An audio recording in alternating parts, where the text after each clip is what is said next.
তামিমকে নির্বাচিত সভাপতি হিসেবে দেখতে চায় বন্ধু সাকিব আল হাসান। সময় বদলেছে, জীবনের দুটি মোড় বেঁকে গেছে দুদিকে, কিন্তু সাকিব তামিমের মাঝে আন্তরিকতা কোথাও যেন আজও অটল।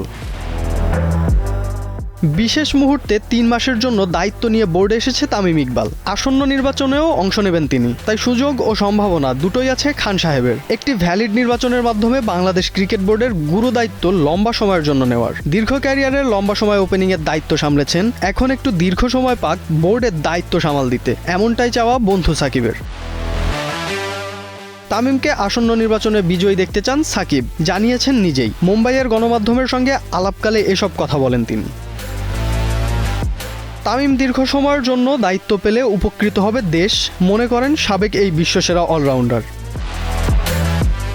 দেশ থেকে আছেন বহু দূরে, দেশে ফেরা হয় আবার বোধহয় হয় না। তামিমের দায়িত্বেই কি হবে সাকিবের দেশে ফেরা? প্রশ্নের উত্তর অজানা। বাংলার ক্রিকেটের সাথে থাকুক সাকিব তামিম, মাঠে কিংবা মাঠের বাইরে, তবু ওরা থাকুক, এমনটাই প্রত্যাশা ভক্তদের। রাফসান মনি, নিউজ 24।